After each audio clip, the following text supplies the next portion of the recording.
Here's an interesting and inspirational story that speaks about the dramatic change in the life of the well known Eastern Christian priest Father Hilarion Higi, born and raised in California, who left Christianity and embraced Islam. Father Hilarion Higi, who lives in the United States, was earlier a Russian Orthodox monk. He, among his followers, enjoys a high regard for his patience, goodness, and holiness. Around 2003, Father Hilarion Higi made the switch to the Antiochian Orthodox Church. In 2017, he departed to join the Eastern Catholic Church. He graduated from Holy Resurrection Monastery in St. Nazianz, Wisconsin, to become a Byzantine Catholic priest monk. Father Hilarion Higi said the flames of Islam had ignited his soul 20 years ago, but he announced his conversion to Islam only recently. As he said, one simply can't be a priest and monk publicly and a Muslim privately.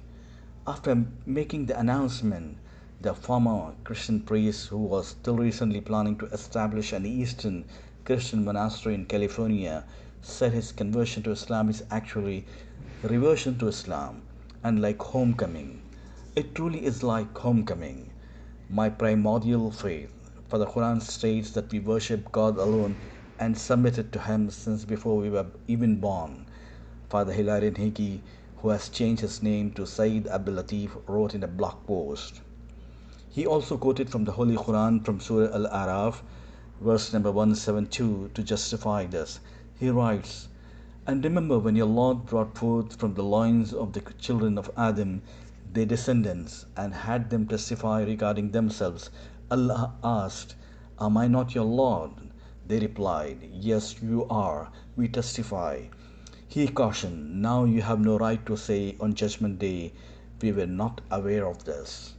It is for this reason that converts to Islam often do not speak so much of conversion as they speak of a reversion to Islam, a primordial faith, a long process of returning," he wrote.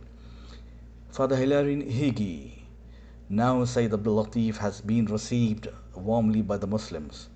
The warmth and hospitality that I have witnessed and received from the Muslim community is simply phenomenal. Never have I experienced such hospitality, he wrote. The future for me is uncertain. A leap into the dark is always fraught with some anxieties.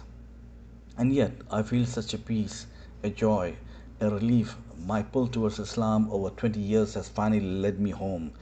Now begins the work of entering deeper into the faith, a deeper learning, a love for the deen, a love for the ummah, a love for the Prophet sallallahu alaihi wasallam, he wrote in the blog post. The former Christian priest is receiving calls and messages from all over the world, majority of them being the people who are asking him the reason behind his decision to renounce Christ and embrace Islam. Interestingly, he has put together a list of resources which he has felt were very helpful for him along the way, many of which have brought him to the current embrace of Islam. These influential resources include the clear Quran, which was recommended to him by a number of trusted people, Islam and the Destiny of Man by Guy Eaton, who brings with him into his work deep wisdom and insight into what it means to be a Muslim in the modern world. Third, The Heart of Islam by Sayyid Hussein Nasr. And then Muhammad, his life based on the earliest sources by Martin Links. And then The Essential Rumi by Coleman Barks. The life and works of scholar and Catholic priest Louis Massignon. Jesus, Son of Mary, in the Quran and according to the teachings of Ibn Arabi. Ibn Arabi and the Unity of Being. Paul Williams in blogging theology. Moreover, he is influenced by the notable Islamic personalities such as Timothy Winter, also known as Abdul Hakim Murad. Second, Sheikh Hamza Yusuf. Third, Imam Chris Karas. Fourth, Imam Abdulaziz Suraha. Fifth, Mehdi Locke. Sixth, Dr. Shabir Ali. Seventh, Dr. Ali Atai. Eighth, James S. Cut Singer. Ninth, Malcolm X.